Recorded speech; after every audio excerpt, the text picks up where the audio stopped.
A very successful game for FPX. It may not have been clean, but rather competitive as all hell between RNG. They've secured game number 1, but it is still a battle to get the second one and the series against Royal Never Give Up. My name's Shaky Steric Sozipenko. This is Mr. Clement Chu, and welcome back to the best match you will see all week. But then again, you should know that. You've been to the LPL before. RNG had a game 1 that was in the early game was absolutely fantastic. A lot of small rotations there from Karsa on the Rex side that influenced the bottom lane, and an early dive in the mid lane that really got Xiaohu ahead.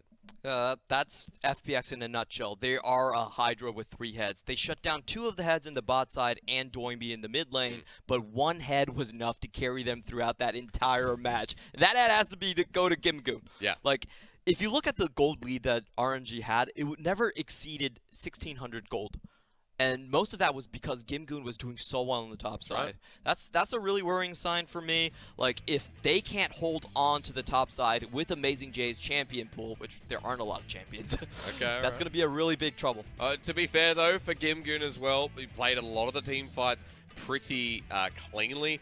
And when Vladimir gets to late game, when Vladimir gets the 3 items, you run or you kill him first. There is no in between. He's all the damage you really need in that team fight. All the rest of the guys, Doinb, you can go Righteous Glory, it doesn't even matter. You know, LWX, just throw out your Chains of Corruptions. I will finish the fight myself. And I think that's the most worrying aspect here. If RNG want to play a 5v5 team fight, they need frontline presence. Yep. And in that game, Poppy was so far behind the curve that she couldn't hold up to any of the damage coming in from FPX in that moment, and that really collapsed the entire strategy for him. And AmazingJ, you mentioned his champion pool before and how it is reasonably small. If you've seen AmazingJ before, you've seen some concerning games on Yorick, but you've seen some really good games on Sion. Yeah, Sion is his best champion by far. His lane trading patterns have been a bit worrying, especially with the Urgot, and he's only running 3 champions after Chinese New Year. So once more, we're actually seeing FPX go into that strategy where they try to maximize their punishment on AmazingJ. Yep. Very much like the old days of Let Me, still going on right now. Still the same G2 strategy where you just hope to get someone going in the top side. Sure. Can AmazingJ actually hold on to that with his champion pool and FPX on the red side? You have to ask as well if there's an influence from Karsa that needs to be graded as well, because the Rek'Sai early game presence, fantastic. But Karsa, he got denied away from his Lee Sin. We're like, okay, what can happen in this late game? 9.2 Rek'Sai, so that ultimate isn't always hitting. Chances are, you all know how annoying Rek'Sai ultimate is in 9.2, so it was a surprising pick, but one that didn't influence past that 30-minute mark. I still think it was successful for what it was, but the main reason RNG couldn't really surpass their early game was the way they played the mid-game. The mid-game for me was very suspect in the way they allocated their lanes. They had priority in mid. You have 2 towers down, a roaming Zoe. That should give you full priority of mid lane. Sure. They never transitioned that into shutting GimGoon down. I made the prophecy that GimGoon should not have 250 CS by 30 minutes.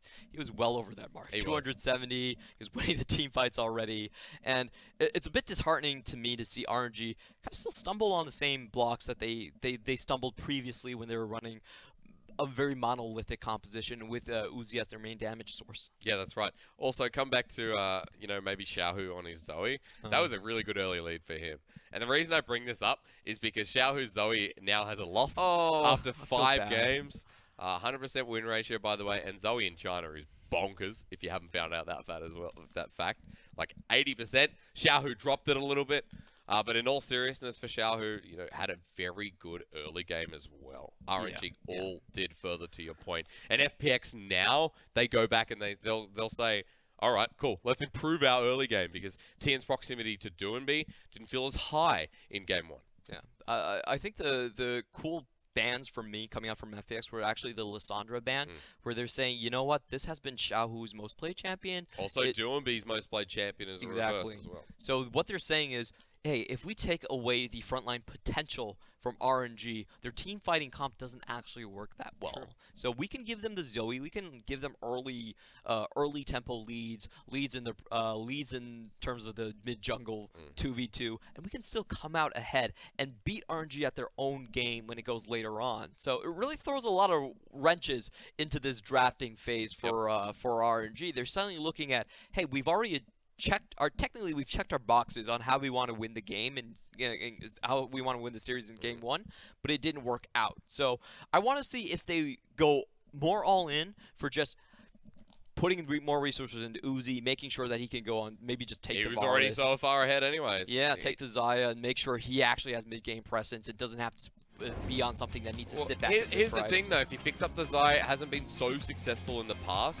You know, the Karsa's still great on Uzi onto that note as well, but you're exactly right. The mid-game was the issue here for RNG. We can all agree on that. What we can agree on is that if FPX let loose in a fight, like really let loose, they're like a dog without a leash. They just go for it. Their chaotic style continues to impress. That team fighting was so interesting because you rarely see mid laners as the main initiators. And that's what you get with Doinb. Doinb's not only the shot caller for the team, he also starts the majority of the fights. He's very item optimized in that role. Very unique type of mid laner. You don't see that much, and RNG was definitely caught off guard. There were so many times in the middle of the map, and suddenly Righteous Glory just pops from Rise and they get caught out of nowhere. Yeah, it's like, and you're like, oh my god, there's a Rise. There's a Rise with Righteous Glory coming right at me. You got Rylai's third as well. Yeah. And I think fourth item for him is always Leandri's. He also faked a lot of those realm orbs. That was pretty smart on him. You basically sandwiched the RNG team composition. Like, they had 3-man mid a lot of the times, and send the realm orb back, walk forward with Righteous Glory, and you're just like, what do I do? If I go backwards, he's probably sending a Vladimir into my backline. And then finally, after baiting it all, he just sent one where it was actually the team as well. Like 3 members of FPX were in that realm warp. That's how you truly bait. Yeah, that's the thing about Doinb is very difficult to play against. A lot of times you don't expect that much utility coming out from a mid laner. You think, hey, they're just going to do a lot of damage in the team fights. They're going to zone people away. He's playing a control mage. Maybe that's his role. But Doinb flips the script. He plays in a super unique fashion. I honestly have not seen a single mid laner whose main role on the team is initiations. Yeah. It's a unique style, but on top of that, I mean, it suits FPX so well. It definitely does. You know, FPX, they've had this winning streak for a large reason, and a lot of that reason goes onto the back of Doinb and to Tian. So to further that point as well, in this upcoming game, FPX are on the red side. See a very similar composition for them. I definitely expect them to throw the same strategy. They've shown that they can get away with anything in the top lane pretty much. So they're just going to make sure they have a strong team fight solution in the top side, something that's not going to get punished that hard. What I do expect of the drafting from RNG's side is actually to get a jungler that can hopefully get them a little bit more utility. Yeah, okay. I think Karsa doesn't need to all in on something like Rek'Sai. Rek'Sai still a very risky pick in 9.2. If you don't have that massive lead earlier on, it doesn't really give you a lot of outs in the later phases of the game, so they can go for something that I would say a little bit more stock standard. I think the Jarvan's a great pick, and just relying on that solo potential to carry you over Tian. I don't think you necessarily need a Rek'Sai to get that same effect. In game 1, Jarvan was banned away by RNG as well, so this time maybe leaving it open, prioritizing towards Tian's champion pool, and that's how much of a threat he is to RNG. FPX showed that game 1, and in game 2, RNG, it deserves a ban again. Oof. Rough time for RNG. I think FPX's ban phase has been working out very well for them. I truly expect the Lissandra to go down as well. For RNG, I want to see if they actually go for the Alistar. Now, interesting thing between both of these support in Chris and Ming is that Alistar is their most played, and they're all willing to select it on the blue side as a first pick. Great frontliner would beef up RNG's teamfight strategy. When both these supports have very safe laning phases as well and put priority on the control wards and clearing vision, you know that the Alistar is built for the mid to late game when they move out of that laning phase. But Doinb's done a number on RNG after game 1. There is no way he's playing Rise here in this second game, but maybe the Lissandra if it's left up and open. Weird thing is, even if you ban the Rise, there's still so many engage options in his pool. We've seen the Essence Reaver, Renekton, or the Kled just coming out as well. So the amount of distance you can traverse with those champions is absolutely stunning. RNG, they recognize their need for Lissandra, just something that can frontline. It's pretty standard as well, considering Xiaohu and Doinb both play this champion a lot. FPX now looking at the opportunity of their bottom lane, and this time they'll take away the Karsa, LWX's most played champion, and Crisp sides with Alistar. The denies there, and Uzi. Game 2, Vayne. Smackdown. There's a Morgana to add to it as well, and a Corki. Oh, this is insanity. Oh, this is spicy. This is what RNG are doing. Clement, look at him. Oh, you cheeky devil, Uzi. You know it. He has double lift. Whose Vayne is better? Yeah. And I think we all know the answer by this point. 100% Uzi, one of the best Vaynes we've ever seen. One of the best the 80 best Vaynes we've Well, he's ever the best seen. AD carry in the world, Clement. Yeah. And this combo it's so deadly against that combination from Alistar and the Karsa. You can't push out against that lane very easily. And if Ming is on point with that Morgana Black Shield, it's also a bit difficult for you to land your full combo onto the Vayne. Vayne, recently with the teamfight buffs, is very hard to track down. The tumble cooldown is so low when you go into that final hour. That's exactly right. We know that this is going to be a game of Uzi's Vayne highlight. RNG, they've started looking towards how can we make that Vayne safer. They get rid of GimGoon's Vladimir, while FPX have a solid focus on the top jungle. Skarner away from Karsa, Yorick from AmazingJ, which has not performed so well, and now the opportunity again for Tian to get his pick. Now, so Tian still has a lot of options right here. The Lee Sin, of course, still on the board. That's the big one I'm looking towards. The RNG ban it away here, Clement, because Karsa plays it a lot. They hover and they lock in, rather. The Aatrox instead, so FPX still have it. True.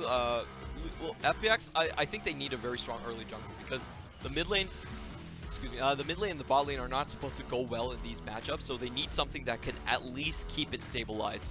Last game, you got a Karsa Unleashed. This time, it's Uzi on Vayne. Yeah. If that gets through in the team fights, it's going to be so much different. In both teams, you can see, having a bit of fun. They know there's going to be a lot about the skill matchups here in this second game. With the Lee Sin now locked in, Karsa, you look at his options. I don't want to see the Poppy, but I think we might from AmazingJ. Would you blind this again? I don't think he has a lot of choices here. Okay. He still has a Sion on board, but the Sion is very, very abusable in lane. It's a big difference between those top laners then, especially, because GimGoon has a lot of options available. We'll see RNG just lock in the Kha'Zix. Hello, Karsa. This is one of his specialties. Oh, surely not. GimGoon played this blind game 3 against IG and managed to survive the lane against Duke. Not threatened here by the Poppy. What does GimGoon do? I feel like he's just going to lock it away, Clement. Why not? Or the Sion and get disappointed. I mean, I think this is a great pick actually against the Vayne. Yes. There's first off, it has that global presence where early level 6, even if Vayne gets like an early lead in the bot side, it's going to be very hard for RNG to actually convert that into kills. And later in the team fight, Vayne doesn't have the highest range. Those barrels are going to be very deadly to you, and the AoE effect can't cancel out the invisibility in final hour. So I actually really like this pick. It's not going to have problems in the top side either, so a really good solution. However, we have seen Gameplanks fall very, very far behind, and this was kind of the win condition that we've seen for teams that were successful against FPX. Try to punish GimGoon, try to put him so far behind that he can't really stand up anymore. And Poppy versus Gameplank is one of those matchups where you can get that going. Yeah, it definitely is, and Tian on the Lee Sin can make repeat ganks there over to the Poppy.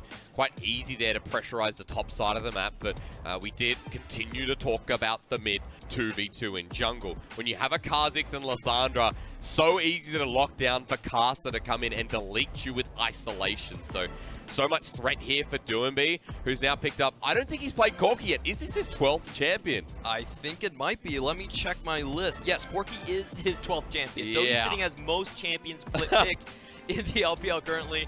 Doinb always giving us something new. I want to see his build if he goes for some weird item build where there's an engaged component. And you know he's not going to pick up Infinity Edge first, Clement. You know, that's the smart thing to do. We don't want to see that cough icon, but I'm impressed to see that Doinb is continuing to grow his champion pool, and we'll have to continue to grow this laning phase in this game with the Corki. Tian again revisits on the Lee Sin, but a very different opponent in the Kha'Zix jungle. So this time around, RNG has a very good protect composition around Uzi. It's going to be so hard to walk into Morgana, walk into Keeper's Verdict, or Lissandra, and they also have a semi-range advantage in at least their AD carry position as well. So what FPX are looking to do is they have to punish that with that range coming in from Gameplank. You'd have to think as well that GimGoon, there's a lot of priority on these lanes as well. A lot of global pressure there. In Game 2, the pressure compiles up. Can RNG go the distance, or will FPX continue undefeated and look like the best team in the LPL. You've got a couple of teams to prove up against after this, but RNG, the test is against time. Let's get to it.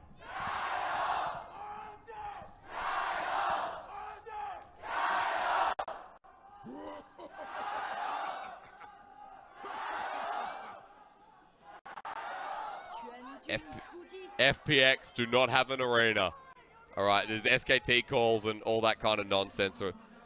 They still had a couple of fans. I like this opening from FPX, by the way. Look at how careful they are of venturing into the river. Yeah. They've seen what Ming can do on this Morgana pick. They're saying, you know what? Stock standard wards, we're not going to have this time. I spy no aftershock on Lissandra. Ooh. That is the first time in a very long time that I have seen a comment on mid lane Lissandra. I think it definitely works out in this matchup, however. It's a matchup where Lissandra gets the push earlier on. Yep. And he just wants to maximize his punishment onto Doinb, make sure he can't lead lane as easy as in his previous series. The key moment you want to look for on that Corki is that 8-minute mark when he does get the package and he can start making those roams happen. Yep, Doinb will be able to rely on GimGoon then as well with the cannon barrage. So it's not like FPX have to forgo all these lanes. Colonel. I hope that's not true. I want to see a game 3, but that's just the greed here from me.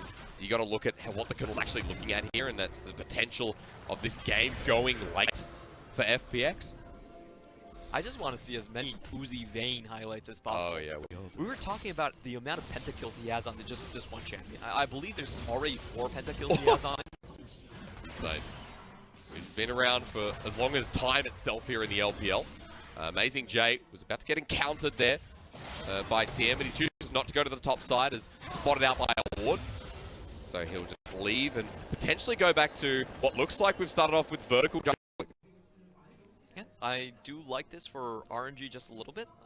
They are trying to pressure harder in both of these 2 lanes, so you know, 2-for-1 trade for RNG basically is what I'm getting at. That's a very good ward though from Xiaohu, dropping it on the blue buff considering we are talking about vertical jungling, and Karsa is already ahead as Tian tried to make that impact in the top side of the map. This will be spotted out, and it means that there's a lot more freedom here for Karsa in enemy blue. Yeah, this was definitely a better start for RNG because what Tian was actually doing was his red buff into his Krugs, so he wasted a bit more time on getting onto the map. So we should see this be a favorable trade for Karsa. That was really, really rough though. I mean, AmazingJ's in here asking for help. GimGoon is going to have to come down, but this blue buff still not taken. Karsa just having the time of his life towards that bottom side, and AmazingJ is an annoying threat. There's the heroic charge into the wall. Tian can't go anywhere. This is actually not a good 1v1. Tian gets the smite down. AmazingJ gets burnt down, and blue buff will go over to him, but a lot of time wasted there from FPX's jungler. And it actually has to force the teleport out of AmazingJ as well. Look at this minion wave at this point. That's a demolished gangplank too.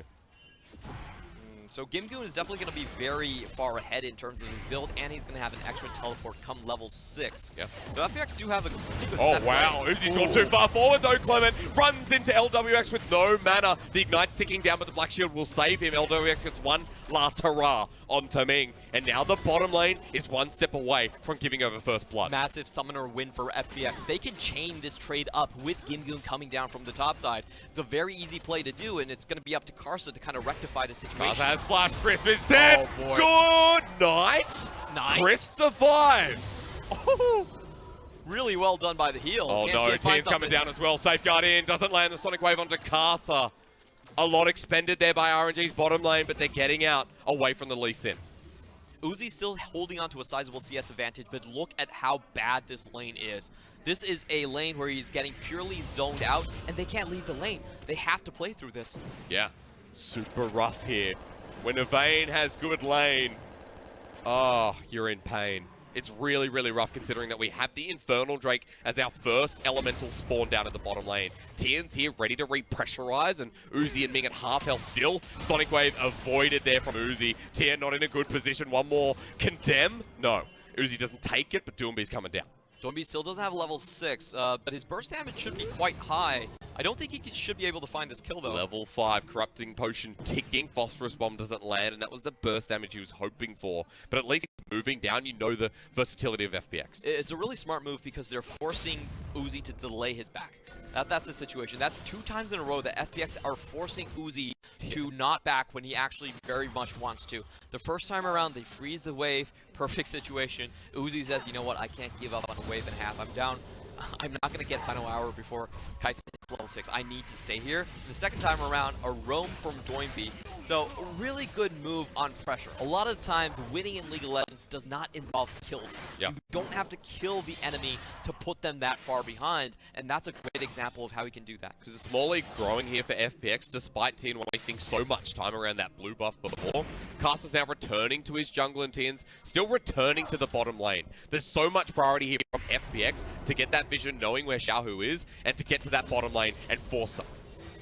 Tian still holding around this lane. This is pretty obvious for RNG at this point, but they're just trying to force the fights. Yeah. Level 5 on both bottom lane, and Doinb's coming in. It's obvious, but Uzi can't read it. Ming's gonna get flashed on as well. Double kill for the Corki, and FPX, the fighting continues. Only one traded back for RNG's side, and this is going to switch the lane matchup completely into LWX's favor. Karsa's still a great scaling champion himself. I don't think RNG is going to be able to get much back. A close call. Tian does drop in that fight as well, but first blood went over to Doinb. And just look at how rough the top lane is as well. But first of all, let's look at the replay. We can see the question mark ping's already going down. I didn't think RNG were going to fall for this necessarily, but they do. That's the problem. They do. Chris gets a beautiful two-man knockup, even in the face of a potential black shield. He saw that the Dark Binding landed onto Tian there, so Ming still able to trade back, but the bottom lane now in arrears with look to assist on the Kaiser, so maybe not. Maybe it's okay for Uzi as he returns to lane, but it is not okay for the mid lane. Doinb runs down, gets 2 kills, 2 components of Trinity Force at 7 minutes in the game. And if you wanted to see how Lissandra versus Corki went, well, this is not your game, because Corki is going to absolutely dominate. Yeah, Corki just has such a better late game. It does more damage, great side lane potential as well. This is not how the matchup is supposed to go. The Lissandra is supposed to win out in the poke war, especially with a keystone like Comet. But that didn't happen, and now it's time. It's already 8 minutes. First package coming up for Doinb to roam. Yeah, we'll see how it comes about, because Xiaohu's still ahead in CS, but having that lost chapter might actually quell my words. Might be Doinb okay there as Tian walking blindly in. The flash is down. He's been hit by his own petard. Xiaohu getting roamed on by Doinb. Even Doinb can't do too much. The rockets are coming out. The missile barrage available. Xiaohu bursted down, but has to package out of there. Karsa just re-engaging to get that mid laner out. Okay, guys. Xiaohu actually disengages at the back end of that, knowing the damage potential from Doinb. Great pickup by Karsa there. Really understood that they were going to have to go for this blue buff. It was the timing of the package, actually. They knew that Doinb was going back. He just found his kills. He found his package. He's going to be there. They're back together and setting up a perfect ambush. Really big board here that just cost Tian his life. Really beautiful going on to the backside of Lee Sin. So even if the Dragon Rage did come through, he would still be behind Lee Sin to find the kill. Yep. Doinb, I think, forced out of lane again. That's take away while the bottom lane fights again. Sonic went onto Ming. He's landed in. Ultimate's there, but can he get it in time? The killer instinct on to Uzi now with the final out. Great condemn onto the AD carry, but kicked in the wall by Tian. Kicked right where it hurts. Uzi, a beautiful flash! More to be expected there from the world-class AD carry, but he's just lost his bottom lane. I want to see that again. Did he? I think he flashed after the Q2 landed, so he knew he had to take that damage in that instance, but he was able to get Lee Sin off of him. So a very smart flash in that situation. A lot of times, I think AD carries will try to risk avoiding the damage from the Q2 and just flashing early, but then have Lee Sin follow in on them underneath the tower and still die to that play. But you can see the patience on Uzi. Just wait for the Q2 to land. I'm going to flash afterwards. I'm still going to be alive. That's right. Dodged away from the Void Seeker as well, which would have done the kill, would have made it happen. Dragon is going to go down here as well, and Tian's just going to solo this out with no vision available from RNG. Their priority's been towards the mid lane this game and maybe securing the top side of the map, but FPX continue to go around the bottom and try and make that their own priority. The top lane is also a ticking time bomb, and AmazingJ not really getting any help and also not able to hold his own. Remember, the early play was very detrimental to his laning phase, but let's watch this again. Typical problem with the Morganas, it's actually quite difficult to use that black shield and mitigate all of the crowd control coming in. I want to see how Uzi sequences this. The Q1 lands. He dodges away from the Void Seeker of LWX. It would have been the kill for sure. Uzi surviving there as well. There is still no gold that is going over to LWX apart from these assists. So, although FPX are up in the game at 10 minutes in, yeah, that's a cheeky button. That's just a free gold. Look at that. Although they are up in the game, sorry, RNG, their bottom lane is still pushing in and still has the CS advantage, as well as their mid lane too. So I have to say, sorry, but I actually think the way Uzi sequenced that was to avoid the damage from Q2. It did look like I'm actually really surprised he didn't die to that, so I think he actually was able to get it out in that frame. Yep. But mainly to dodge the Void Seeker, Clever. Yeah, that's all that matters. Dodge it. That's mainly all to that dodge matters. Void Seeker, yeah. It's a really rare play to see. Yep. You have to be like pretty much picture perfect to dodge out on the damage on Beeson. Super hard. Tian now into the mid lane as well, so Doinb ready to shove up. Sonic Wave, an inch from Xiaohu. Tian now spotted out, but they don't know where Karsa is. Is Karsa willing to zone, capable of zoning him out of the bot side? Really smart move. They get Doinb in on the action and also Chris to roam around with them, so not falling for the same tricks. Remember that if you're looking at teleport advantage, GimGoon does have it, as well as that ultimate. AmazingJ burnt it to get into lane, so we're seeing a lot of priority towards this bottom side. If we do see a fight, this cannot be matched by AmazingJ, because he doesn't have his ultimate either. Yeah, and he also used the Seeker's Verdict to clear out the wave, just for him to get this back. So a lot expended in this top side just What is that moonwalk? What did I just watch from Chris? What is happening? Is he still channeling? What is going? Oh my God. The heck? Cameraman, take us back, man. Take us back. I think Michael Jackson's alive. It's back from the grave. Okay, Chris has settled down now. That was the craziest thing I've seen in a while. I think it's just the fact that he has his Hex Flash. Like, Alistar's, you know, whenever you're sitting in a bush, you might as well channel it, and that's what's causing the observer bug. At least he's going to go in and engage now. It's a good flash shield from Uzi again. Does he need to ult here? Chris with half health pops the Unbreakable Will. Ulti for nothing. Well played, well played. Means that Uzi and Ming able to push this lane out once again. The Vayne having a good lane. The Lysandra as well with the first item there. Expecting the way things were going for Doinb to get that Trinity Force very early on. Might be delayed here. AmazingJ, I mean, can he 1v1? That's the real question. Maybe. Trying to kite this one out. Doinb does get the range advantage in the end. Look, let's just start the Rift Arrow. Why not? I don't think that's a viable option. But the key thing is how many looks RNG is actually throwing on Doinb's way. Yep. Doinb got a 2-0 lead in his own lane, and he's not been able to roam since that play in the bot side. And you can see how many directions and angles RNG are devising to take him off his game. Just make sure he cannot roam anywhere he pleases. And that's going to put the fear of God into Doinb. Yeah. He just walked towards the left side. He even had a control ward there. He's thinking, you know what, this should be totally safe. I'm going to go up here, see if I can do something for the scuttle. And AmazingJ is like, no, I will lose CS in my own lane. He keeps AmazingJ just keeps trying to be elsewhere on the map, keeps trying to roam himself, but he's fallen behind almost 1,000 gold again in this top lane. GimGoon definitely outmatching in characteristics and skill of AmazingJ, but that's what happens. You pick the Poppy up, you have a melee matchup, someone that gets countered by ranged to destroy the barrels. There's a double Trinity Force on the team as well, with GimGoon picking up one himself and another on Corki. So AmazingJ going to have a really rough time at the moment without his Sunfire Cape. There's an insane burst damage coming in from FPX into this single team fight. They actually have a lot of one-shot kill combinations just with the Corki Triforce procs as well. So RNG, they need to play it relatively safe. I think both of these teams are trying to catch it. Oh, that's a flash forward. Doinb caught out and take it down. So quick there from RNG. Oh, man. You can see the commitment here. They want to push this Corki behind. I want to sound the symphony for Doinb. Da, da, da, da, da. He's been ganked so many times in that lane. Is that like it's the absolutely English crazy. Yeah. Okay. Alright, Clement. I've never heard a symphony like that. LWX caught out as well, though. There's a flash from Chris there. Engaging onto Xiaohu. They turned one blind eye to another. And Xiaohu forced to flash away. Yeah, so at least they got the flash from that. So, I used it before. Yeah. But still, forces him out of the mid lane. That means the turret's going to go down. Keeper's Verdict is here. Gangplank's out of it, but they just jump on AmazingJ. Tian wants to take the fight. The Dark Lightning maximum range.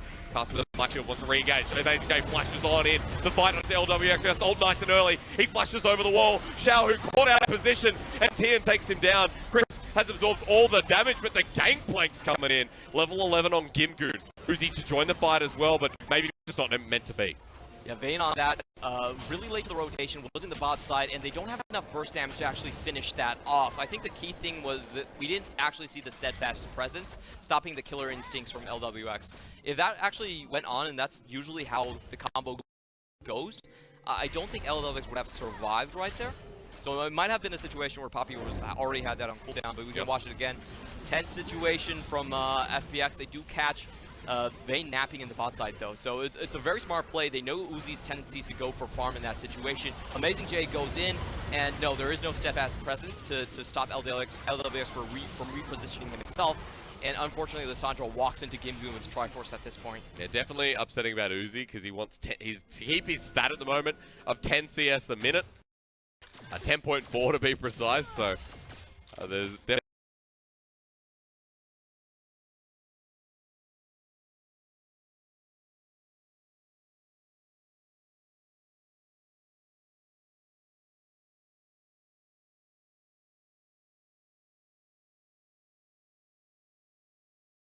tendencies of RNG. True. And scale up a little. Annoying. Yeah, it is. Meanwhile, they get the Rift Gold. And further to your point as well, this game, the first strike was almost FPX. You know, one step behind RNG rather than last game where RNG ganked. Tian was not into the game until 15 to 20 minutes in. And this time, RNG have kind of been thwarted with their plan. FPX are in a comfortable gold lead. They're trading up on turrets, as you'll see in this top lane. Yeah, they have a ton of outs as well. AmazingJ is just getting chased around the map. I really fail to see where he can find a lane he can safely maneuver at. And once these side lanes get pushed in enough, AmazingJ is not going to be able to beat the roam. Like, he can't actually group up with the other members of RNG fast enough. So it becomes this situation where he's constantly bleeding out advantages. Where's Riftel gonna go? Oh, they find LPX. It's blue. Well, meanwhile, the fight going in the mid lane. Uzi gets the first kill, and we'll ignore the Riftel for now because Uzi's free firing onto Chris. The damage going to tick over as he flashes out with the final hour. Remember, Uzi wants to re-engage here. He has his first item, and he's confident as hell. GimGoon and Doinb at half LT, coming in for the collapse. Xiaohu gets stomped on. FPX are low, though, and Uzi still at full health. Onto GimGoon as a kick. Knocks back Karsa. FPX have cleaned up the fight, but Uzi's still alive. Can't face into the Corki. And FPX will win out on the trade, which was an Uzi and RNG dive. That was insanely close. RNG did not take down the mid tower in time, allowed Doinb actually to come into the fight. It was a sliver of HP, but Doinb was able to beat it anyway. And great zoning from GimGoon on the back of that as well. You could see Karsa went in thinking the Vayne could get a highlight play. It was a triple kill served off on a plate, but that's the problem when you're a Vayne trying to walk through a corridor and there's barrels on the way. So RNG start out once again with a better start of the play. They do catch out with just the 4-man, no Poppy needed, but Doinb still makes it into the fight, forces a flash out of UZI, and the situation where Tian is coming in from the backside, very, very good collab. Xiaohu has to fall, and just watch GimGoon here. He's low health, but he knows what he needs to do to keep his team members alive. Double barrel onto Uzi, buys his team that 3 seconds just to get out of that situation, and no follow-up. I love how Tian could have just kicked Xiaohu for the instant kill. Saves it for that specific moment. And that means Karsa doesn't get to live out the fight, where he probably would have carried the rest of that fight as well. And Tian just continues to impress us as a jungler, and is honestly rising up the ranks each and every series. You didn't expect RNG to actually lose that fight with an extra member. They already found the kill onto LWX, unable to capitalize on it. I want to see RNG play tighter with their map control. I feel like they've had a lot of edges outside of AmazingJ's lane, but their capitalizes on that mobility or that catch potential has not really been sustained throughout the entire play. FPX has found their way back into it again and again. That's right. And this time again, we're going to see, can RNG actually out-trade their deficit in that top side? It's going to be a big issue because another Infernal Dragon's coming up, and if FPX pick that, that is gold in itself. They've picked up another turret, that is more gold. Xiaohu always the one to respond here. So although for a team like FPX, you know, they are getting traded against, which always favors the team that is down in gold, you can see that their bottom side completely blind, ready for that Infernal. No, I'm very confident in the way GimGoon is maneuvering in this team fights. He's playing it incredibly well, using his range advantage to take the Vayne out of the game. So if FPX beat RNG to the punch, they're able to set up on that area. it's almost impossible for RNG to really contest the second Infernal Drake. Maybe get closer towards FPX, able to take down the kings of MSI. This catch was a bit of a question mark because it does leave the Infernal Drake wide open. Yep. However, RNG, they're going to back themselves. They're not willing to contest this. It's going to be a question about whose tempo actually allows them to get there faster. But Ming, first one on the crime scene, is able to set up that vision. Yeah, was able to clear out a lot of it from FPX as well, which is the main thing. Now re-ascertaining that vision by RNG. The Infernal Dragon is up, and AmazingJ looking to collapse, but the rest of RNG just have to clear out these waves, and FPX so quick to the play here. You said tempo advantage before, and it's honestly FPX who continue to push it faster and faster.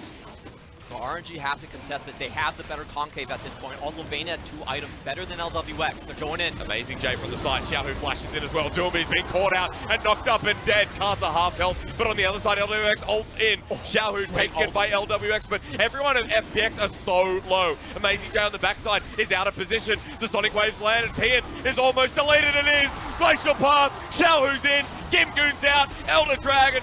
Not yet, but that is an Infernal, and that's just as good. And RNG are going to go straight for the Baron. You can see the pings going down right there. RNG beat the beautiful Moses play from GimGoon. Like, he was able to split the squad up so well. Perfect cannon barrage. But in the end, it doesn't matter because Doinb was missing from the start of the fight. That was a beautiful catch as well to start from AmazingJ.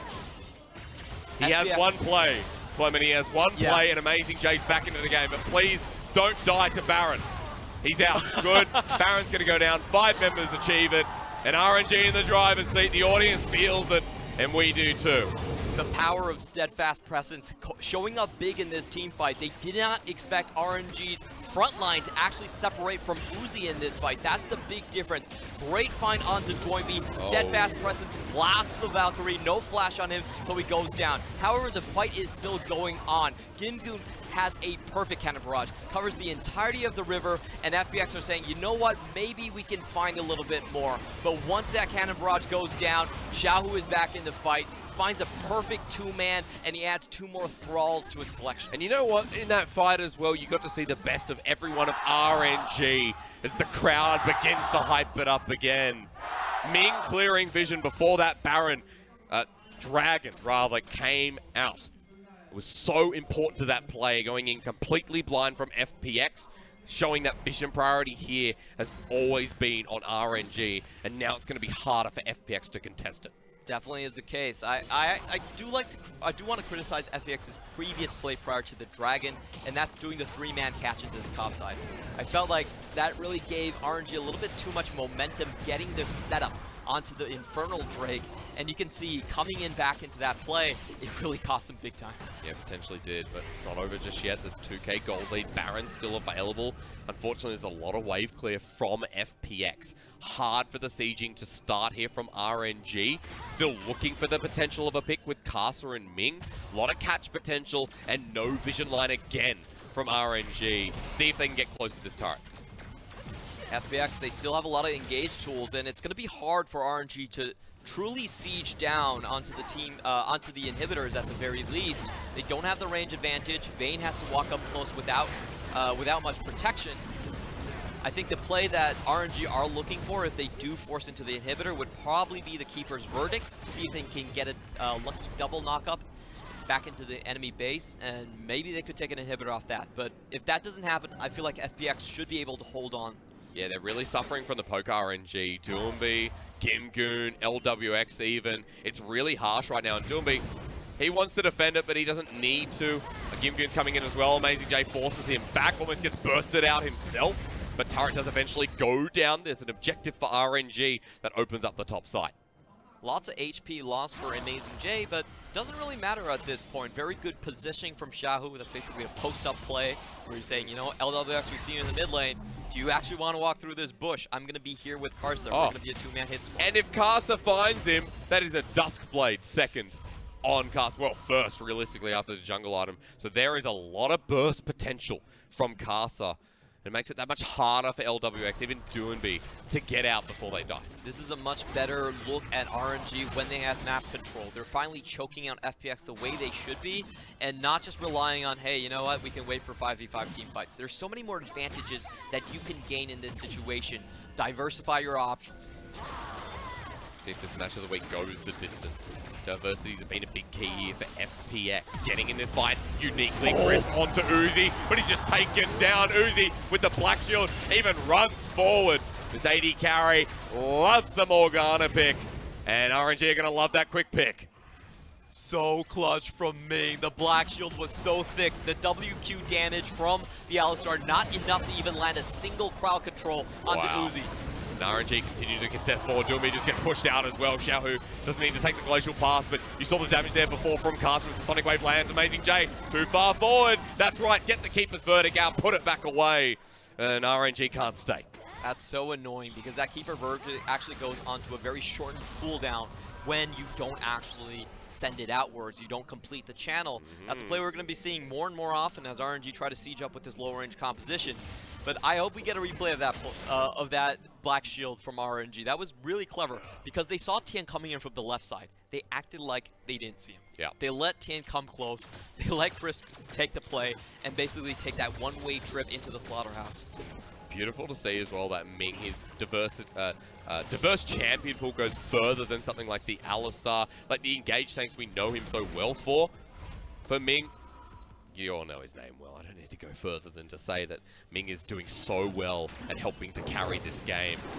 And RNG, this is a step back to look at what's to come. There's an Ocean Dragon that's now just going to be taken and Vision to be contested, but another Baron coming up in 1 minute. Remember, FPX have a 1.1 stat. They always pick up Baron. Always pick up Baron in all of their games. They succeeded last game, but this game is going to be so much harder.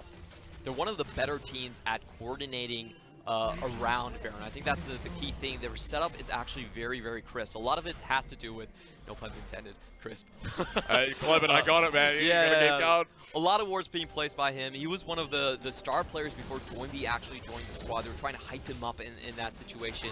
And I really like the wards you can see here. They don't have the map control, but they have those sneaky wards around the red buff where you typically don't actually drop your control wards. Hang on, we're not going to be talking about Vision because Xiaohu's being caught out with the Frozen Tomb. GimGoon's coming in as well. How does Xiaohu get out? He almost takes Tian down with him, but he doesn't. Big shutdown here, and that's on to Doinb. 50 seconds, however, so the reset shouldn't allow FPX to actually have enough time to force their way into the jungle at this point. Oh no, Karsa's here. He spots himself out. GimGoon could actually potentially take that 1v1 as well with Sterek's Gauge, so Karsa not going to have the same versatility on this pick, but teleport coming in, and FPX remember that Xiaohu's up in 25 seconds. They really want to force this. Well, that was actually a really smart play. So they actually push mid and go over the jungle completely. They say, you know what, we're not even going to touch the jungle. So just doing a straight teleport into getting position on that. It's going to be up to Uzi here. Still a very unfair fight. Teleport's available on Xiaohu. Keeper's Verdict away. RNG right into the Baron pick. Crisp is down. Tian and Doinb come back and they're like, we lost our support. But they're still going for the Baron. Tian comes on into the pit. Who gets it? It's secured by FPX. 3 flashes out. Tian comes out. Xiaohu! What a flight there by RNG's mid laner. The full clean. How's that for RNG in game 2? Xiaohu with the peekaboo play, cutting off the retreat from FPX. They thought they had it in the bag at that point. They were going to run away with murder. They got the Baron play. It was going to be an extended game. Xiaohu says, no, you caught me once. I'm going to return the favor. Heck, what a teleport from Xiaohu. What a flank. Chris has to approach this Nexus and watch it burn down, even himself to the death as well. RNG, their team fighting. When we say it can't be underestimated, we mean it can't. Let's go to game 3 and let the blood rain over this series. That's one game FPX are not going to reach their season average of 1.1 Barons a game. Actually, they did reach it. They still got that. They still got it, Clement. I'm sorry, they still got it. I was just so surprised at that play. RNG handled that picture perfect. You have to give it to them. The way they handled that Poppy with the 2-man knock-up into the back, they had that momentary 4v2 in the pit, and then the comeback from Xiaohu. 3 people walk into a brush, unsuspecting, and the Frozen Tome locks all of them to the grave. And no people walk out. Just how important that play was with the Baron buff, with elongating the game. RNG thought they let them go, rather FPX thought they were out. But a massive lockdown from Xiaohu. That's insane. This is why you watch the LPL, ladies and gentlemen. For this series, for all series, for the games, for the magic, and for the damage that comes out. I'm so happy this is going to go to the distance. 3 games is what we need, with Uzi going on Vayne, Doinb highlighting himself. The key things for me this game was, number 1, RNG kept Doinb in check. 2 kills early on, pre-level 6. Corky. Yeah, and you think that, okay, this game's going to go away. Doinb's going to have the side lane control. He's going to be able to roam free on the map. Not the case. RNG shut him down with multiple looks. They get the kill onto Tian early on. AmazingJ comes in from the top side as well, and key picks to keep themselves inside of the game. Now, FPX, I like a lot of things they did. I love the game plank. I love the game playing pick. I think it goes so well against what RNG wants to do. It can hold off chokes. It can outrange the Vayne in a lot of these team fights. And the way they got into that Baron pit was also very, very impressive. Push out the mid lane, use a teleport. Do not walk into your own jungle. You know Karsa's there. Don't waste time with that play. So everything up to that was looking so good. But then RNG happened. RNG team fighting happened. Off the back of Xiaohu getting caught out to teleporting in and making that play a reality. RNG bring us to a game 3. There's a couple of picks that are on the corner of my mind. The Alistar, not as high priority as I thought it would be. Rather, in game 2, not as high performing. But I still think it's going to be a big one moving forward. Yeah, very well prepped from Ming's end as well to have that Morgana on standby. He that knew Morgana what he was like going to. A game winner as well. Yeah, if that pick happened in the mid lane, I felt like with the gold lead FPX was at, they actually were not that far behind. They were only 1k behind, and they had a very hard scaling late game team fight. Sure. Once Corki gets that IE, it doesn't even matter if Vayne can disappear. Like, a lot of times the AoE is just going to take her out. But they were able to... RNG, it really is about how you think of the team fights. And this is the strongest point of RNG. They are so creative when it comes to the 5v5. They understand how to break away players, how to come in from flanks, how to actually get the correct engages going. And that's why that I've never really seen a team like even WE. I don't think they ever compared RNG in the way they play their team fights. WE, they dance around, they kite so well, but RNG are playmakers. And RNG are going to have to play this game to the limits. It's game 3 coming up right after this between FPX and RNG. See if FPX can stay undefeated. Who knows?